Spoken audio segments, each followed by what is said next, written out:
Hello नमस्कार सम्पूर्ण साथीहरु। आज पनि तपाईहरुमा मेरो YouTube च्यानलबाट उपस्थित भइसकेको छु। साथीहरु, यो च्यानलबाट मैले तपाईहरुलाई हरेक किसिमको भिडियोहरु चाहिँ प्रोवाइड गर्ने गर्छु, स्पेशली YouTube सँग सम्बन्धित भिडियोहरु साथै आवश्यकता अनुसारको भिडियोहरु चाहिँ मैले तपाईहरुलाई चाहिँ उपलब्ध गर्दै आएको छु। साथीहरु, केही दिनदेखि चाहिँ मैले तपाईहरुलाई चाहिँ लगातार टिकटक सम्बन्धी चाहिँ भिडियो मैले बनाएर यो च्यानलबाट दिइरहेको छु। साथीहरु, नेपालमा चाहिँ टिकटक अलरेडी ब्यान भइसकेको छ, तर कयौं यस्तो खालको बाटोहरु छन् जुन चाहिँ हामीले चाहिँ अपनाएर टिकटक चलाउन सकिन्छ। त्यो मध्येको चाहिँ DNS VPN अनेक छन्, तर मैले तपाईहरुलाई चाहिँ बिना VPN सजिलैसँग चाहिँ टिकटक कसरी चलाउन सकिन्छ त नेपालमा बसेर भन्ने कुरा चाहिँ म तपाईहरुलाई चाहिँ सिकाउन गइरहेको छु। साथीहरु, यो भिडियो चाहिँ एजुकेशनल पर्पजको लागि मात्रै हो, अन्यथा अरु चाहिँ नसोच्नु होला है। साथीहरु, हुन त अब नेपाल सरकारले अलरेडी टिकटक ब्यान गरिसकेको छ। ब्यान गरेपछि यसलाई चाहिँ सकभर नचलाकै राम्रो, तर पनि अब तपाईलाई चाहिँ चलाउन मन लागेको छ र VPN तपाईले युज नगरिकन चलाउन चाहनुहुन्छ भने चाहिँ यो भिडियो तपाईको लागि चाहिँ एकदमै उपयुक्त हुनेछ है साथीहरु, भिडियो सुरु गर्नुभन्दा पहिले मैले तपाईहरुलाई जहिले पनि भन्ने गर्छु, यदि मेरो च्यानलमा नयाँ हुनुहुन्छ भने कृपया मेरो च्यानललाई सब्स्क्राइब गर्न नभुल्नुहोला, साथै नजिकको बेल आइकन पनि दबाउनुहोला ताकि मैले नयाँ भिडियो अपलोड गरेसँगै सबैभन्दा पहिला तपाईहरु समक्ष पुग्नेछ भन्दै साथीहरु, लागौं आजको मुख्य विषयवस्तुतिर है त। वेल साथीहरु, अब चाहिँ मैले तपाईहरुलाई चाहिँ प्रुफको लागि चाहिँ पहिला मेरो टिकटक तपाईहरुलाई चाहिँ क्लिक गरेर देखाउँछु है। मेरो टिकटक कस्तो हुँदो रहेछ खोलेर देखाउँछु म तपाईहरुलाई चाहिँ। सिम्पली मैले मेरो टिकटकलाई क्लिक गर्छु है साथीहरु। यहाँनेरि तपाईले चाहिँ देख्न सक्नुहुन्छ, अब मेरो टिकटक मैले क्लिक गरिसकेको छु है। अब तपाईले यहाँनेर देख्न सक्नुहुन्छ साथीहरु, मेरो टिकटक चाहिँ यस्तो भइरहेको छ, अथवा तपाईले हेर्न सक्नुहुन्छ खुल्दै खुलेको छैन है। मेरो नेट अलरेडी यहाँनेर चाहिँ अन छ। अब यसरी नै हेरौं, अब मेरो अरु चाहिँ युट्युबहरु चाहिँ मैले चलाएर तपाईहरुलाई देखाउँछु। मेरो टिकटक चाहिँ यस्तो खुल्दै खुलेको छैन है। अब खुल्दै खुलेको छैन, त्यसपछि अब तपाईहरुलाई चाहिँ म यहाँबाट चाहिँ तपाईहरुले टोटली हेरिसक्नु भयो। ओके, अब म तपाईहरुलाई चाहिँ युट्युबमा लगाएर देखाउँछु। अब जस्तै कि तपाईहरुलाई चाहिँ युट्युबमा लगाएर देखाउँछु।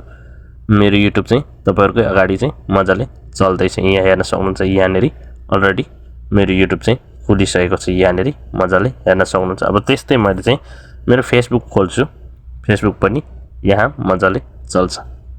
तपाईहरुले यहाँनेरि देख्न सक्नुहुन्छ है, मेरो फेसबुक पनि मजाले खुलेको छ। फेसबुकको भिडियो पनि तपाईले चाहिँ हेर्न सक्नुहुन्छ यहाँनेरि। अब साथीहरु, तपाईहरुले त देखिसक्नु भयो, अब चाहिँ टिकटक चलेन। अब यसलाई चाहिँ हामीले चाहिँ कसरी फिक्स गर्ने त, कसरी चलाउन सक्छौं भन्ने कुरा बिना VPN नै कनेक्ट नगरिकन अब चलाउने तरिका म तपाईहरुलाई देखाउँदै छु है साथीहरु। मेरो चाहिँ दुई ठाउँमै चाहिँ जुनै पनि मैले चलाएर मैले तपाईहरुले देखाइसकेँ। अब चाहिँ हामीले चाहिँ कसरी टिकटक चलाउन सकिन्छ भन्ने कुरा म तपाईहरुलाई चाहिँ देखाउँदै छु है त। त्यसको लागि सिम्पली अब सेटिङतिर जानुपर्छ। म तपाईहरुलाई चाहिँ A to Z सिकाउने छु, तपाईहरुले पनि स्टेप बाइ स्टेप चाहिँ फलो गरेर चाहिँ तपाईले चाहिँ आफ्नो पनि काम गर्नु होला साथीहरु। अब यसको लागि सिम्पली तपाईले चाहिँ आफ्नो टिकटकलाई चाहिँ यहाँनेर डबल ट्याप गरेर थिच्नुस्। त्यसपछि यहाँनेर तपाईले देख्न सक्नुहुन्छ साथीहरु एप इन्फो, सिम्पली यसलाई चाहिँ एप इन्फोलाई चाहिँ क्लिक गर्नुस् है। त्यसपछि तपाईले यहाँनेर देख्न सक्नुहुन्छ साथीहरु चाहिँ सिम्पली तपाईले चाहिँ पर्मिसन देख्दै हुनुहुन्छ, सिम्पली यसलाई क्लिक गर्नुस्। यसलाई क्लिक गरेपछि सब तपाईले देख्दै हुनुहुन्छ साथीहरु, अलाउडमा चाहिँ चारवटा अप्सन देख्दै हुनुहुन्छ, कन्ट्याक्ट, लोकेसन, डिभाइस, स्टोरेज है। सिम्पली तपाईले चाहिँ यिनीहरुलाई चाहिँ तपाईले चाहिँ अब क्लिक गरेर पालो काम गर्नुपर्ने हुन्छ यिनीहरुको। सिम्पली अब तपाईले चाहिँ के गर्नुस् भन्दाखेरि चाहिँ यहाँनेर कन्ट्याक्टलाई क्लिक गर्नुस्, त्यसपछि डोन्ट अलाउ गरिदिनुस् है। यसरी गर्नुस्। त्यसपछि फेरि अर्को लोकेसन छ, यसलाई पनि डोन्ट अलाउ गर्नुपर्छ तपाईले चाहिँ यसलाई पनि। त्यसपछि अब तपाईको चाहिँ नियर बाइ डिभाइस छ, सिम्पली यसलाई पनि डोन्ट अलाउ गरिदिनुस् साथीहरु। अब त्यस्तै तपाईले चाहिँ अर्को पनि तपाईले चाहिँ यहाँ स्टोरेज छ, यसलाई पनि सिम्पली डोन्ट अलाउ गरिदिनुस् साथीहरु। सिम्पली यति गरेपछि तपाईले के हुन्छ भने तपाईको लोकेसन चाहिँ देखिदैन साथीहरु है। तपाईको लोकेसन सिम्पली गायब भइसकेको हुन्छ। अब चाहिँ परमिसन, नो परमिसन अलाउड भनेर चाहिँ देखाइरहेको छ साथीहरु। अब यति तपाईले काम गरिसकेपछि तपाईको चाहिँ के हुन्छ भन्ने कुरा तपाईले बुझ्नु होला। तपाईको लोकेसन चाहिँ शो हुँदैन साथीहरु है। अब यो कुरा चाहिँ तपाईले चाहिँ ढुक्क तरिकाले चाहिँ बुझ्नुस् साथीहरु। अब यति गरिसकेपछि साथीहरु, अब चाहिँ सिम्पली हामी सेटिङमा जाउँ। सेटिङमा जाँदाखेरि चाहिँ तपाईले चाहिँ अब आफ्नो सेटिङमा चाहिँ क्लिक गर्नुपर्ने हुन्छ। तपाईले चाहिँ यहाँनेर त्यसपछि नेटवर्क एन्ड इन्टरनेट देख्नुहुन्छ। तपाईले चाहिँ सिम्पली यहाँनेर चाहिँ DNS लाई चाहिँ सिम्पली सर्च गर्नुस्। त्यसपछि प्राइभेट DNS देख्नुहुन्छ, सिम्पली यसलाई चाहिँ क्लिक गर्नुस् है साथीहरु। यसलाई तपाईले चाहिँ क्लिक गर्नुस् साथीहरु। यसलाई जसरी तपाईले चाहिँ क्लिक गर्नुहुन्छ, अब तपाईले चाहिँ यहाँनेर प्राइभेट DNS देख्दै हुनुहुन्छ, यसलाई सिम्पली तपाईले क्लिक गर्नुपर्ने हुन्छ साथीहरु।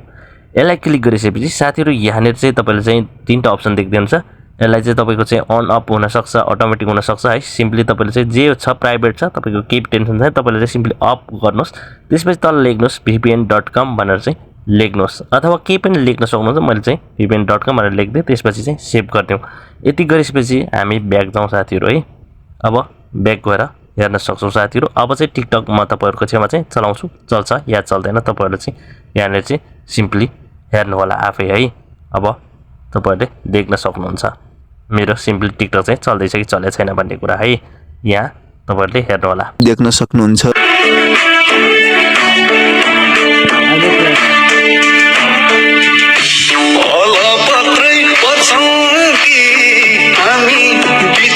धेरैले चाहिँ हो हंस वर्माको टिकटक आइडी बन्द भयो राम्रो भयो